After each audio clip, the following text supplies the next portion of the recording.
Hello everyone, subscribe చేయండి, bell icon కొట్టి నా రెసిపీస్ అన్నీ మిస్ కాకుండా చూడండి. Like, share and do comment. Hi, hello, welcome to జ్యోతిస్ kitchen.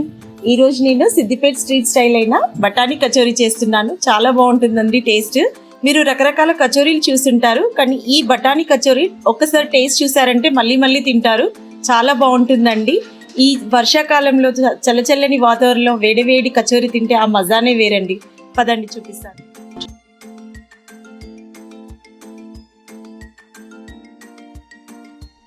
Stuffed బఠానీ కచోరీకి కావాల్సిన పదార్థాలు: 1 కప్పు పచ్చి బఠానీ ముందు రోజు నానబెట్టుకొని 5 to 10 విజిల్స్ పెట్టుకున్నది 1 కప్పు, 1 టేబుల్ స్పూన్ కారపొడి, 1 పెద్ద సైజు ఉల్లిపాయ తరుగు, 125 గ్రామ్స్ మైదా, 50 గ్రామ్స్ రవ్వ, 25 గ్రామ్స్ శనగపిండి, నిమ్మకాయ సైజ్ అంత చింతపండు, తగినంత ఆయిల్.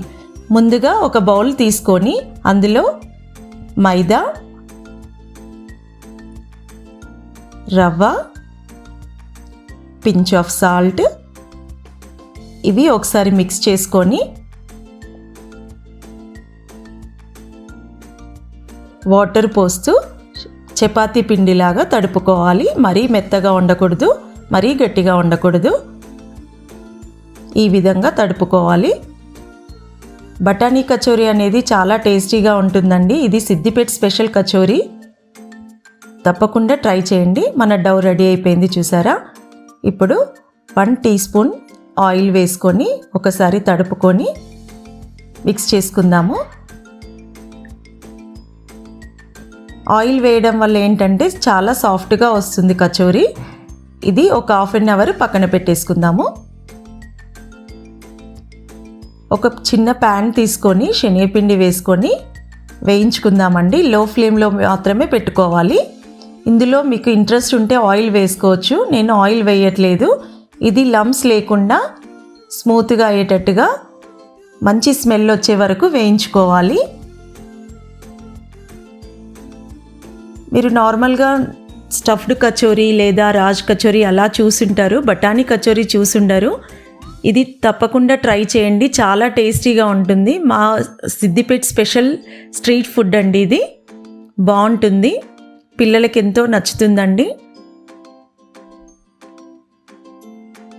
రెడీ అయిపోయింది మన శనగపిండి. ఇప్పుడు పక్కన పెట్టుకొని చల్లార్చుకుందాము. శనగపిండి చల్లారిపోయింది కదా. ఇందులో కారం, 1/4 టీ స్పూన్ అల్లం వెల్లుల్లి పేస్ట్. అల్లం వెల్లుల్లి పేస్ట్ వేయడం వల్ల ఏంటంటే మంచి టేస్ట్ వస్తుంది. ఇవి ఒకసారి మిక్స్ చేసుకొని దీనికి తగినంతగా వాటర్ పోసుకోవాలి. చపాతీ పిండిలాగా తడుపుకోవాలి. శనగపిండి కాబట్టి కొంచెం కొంచెంగా వాటర్ వేసుకోవాలి. ఈ విధంగా రెడీ అయిపోయింది శనగపిండి ముద్ద. ఇది పక్కన పెట్టేసుకుందాము. ముందుగా ఇది నానిపోయింది చూసారా. ఇప్పుడు ఇది ఇలా సన్నగా చేసుకొని చిన్న చిన్న బాల్స్ చేసుకోవాలి. చిన్న చిన్న బాల్స్ దేని కొరకంటే మనము కచోరీలో స్టఫ్ చేస్తాము, సో దాని కొరకు చిన్న చిన్నగా చేసుకోవాలి. మిగిలిన పిండి ఉంటుంది కదా, అది పక్కన పెట్టేసుకుందామండి. ఎందుకంటే అది తర్వాత మనం యూస్ చేసుకోవచ్చు. ఇలా చిన్న చిన్న రౌండ్గా చేసుకోవాలి. ఇప్పుడు మనం మైదా పిండి తీసుకుందామండి. 1/2 అవర్ నానబెట్టేసుకున్నాం కదా, చాలా సాఫ్ట్గా వచ్చేసిందండి. ఇప్పుడు మనం దీన్ని హాఫ్ పార్ట్గా కట్ చేసుకొని చిన్న చిన్న బాల్స్ లాగా పూరీ సైజులో కట్ చేసుకోవాలి. ఈ విధంగా కట్ చేసుకోవాలి. ఇవి పక్కన పెట్టేసుకుందాము. ఒక్కొక్కటిగా దీనిలో శనగపిండి ముద్ద పెట్టుకొని స్టఫ్ చేసుకోవాలి. ఈ విధంగా వెడల్పు చేస్తూ శనగపిండి ముద్ద ఇందులో పెట్టాలి. మనం టమాటా పరాటాకి ఎలా అయితే స్టఫ్ చేసామో అదే విధంగా ఇందులో కూడా అలాగే చేయాలి. రెడీ అయిపోయిందండి. ఇలాగే అన్ని బాల్స్ రెడీ చేసి పక్కన పెట్టేసుకుందాము. ఇప్పుడు ఇది పూరీలాగా తాల్చుకోవాలి. చూడండి, ఈ విధంగా తాల్చుకోవాలి. మధ్యలో అవసరమైతే కొంచెం పొడిపిండి చల్లుకోవచ్చు.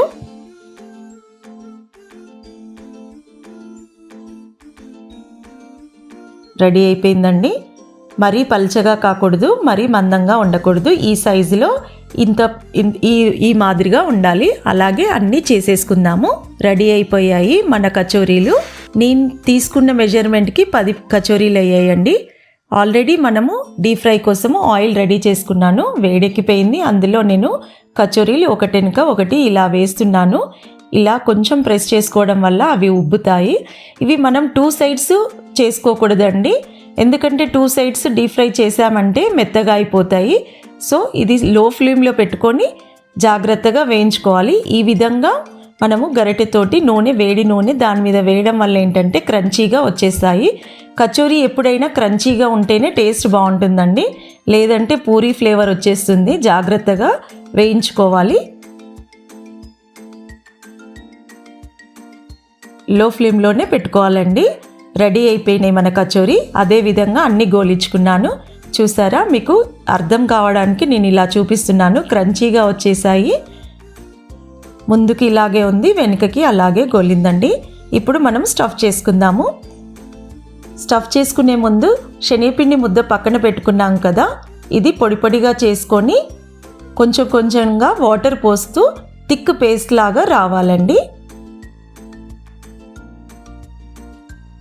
ఇది మనము కచోరీ స్టఫింగ్కి పేస్ట్ యూజ్ చేస్తాము. ఈ విధంగా రావాలి, థిక్గా రావాలి. ఇది ఇప్పుడు పక్కన పెట్టుకుందాము. స్టఫింగ్ కోసం మనం అన్నీ రెడీ చేసేసుకుందాము. కచోరీ తీసుకొని దానికి మధ్యలో హోల్ చేసి మొత్తం చుట్టూ తీయాలండి. ఈ విధంగా చుట్టూ కట్ చేసుకోవాలి. చూసారా ఎంత క్రంచీగా వచ్చిందో? క్రంచీగా ఉంటేనే టేస్ట్ బాగుంటుంది. ఈ విధంగా అనుకొని వేడి వేడి బఠానీ పేస్ట్ అండి, ఇది ముద్దగా మెత్తగా కావాలి. చూసారా, ఇంత మెత్తగా ఉండాలి. ఇది ఇందులో స్టఫ్ చేసుకున్నాం కదా. ఇప్పుడు స్వీట్ టామరిన్ చట్నీ వేస్తున్నాను. ఇది ఎలా చేయాలో నా డిస్క్రిప్షన్లో ఉందండి, చూడండి. శనగపిండి పేస్ట్, పెరుగు, ఉల్లి తరుగు, కారపొడి. చూడండి, ఇదే విధంగా అన్నీ స్టఫ్ చేసుకోవాలి. రెడీ అయిపోయింది మన కచోరీ. సిద్దిపేట్ స్పెషల్ బఠానీ కచోరీ రెడీ టు టేస్ట్.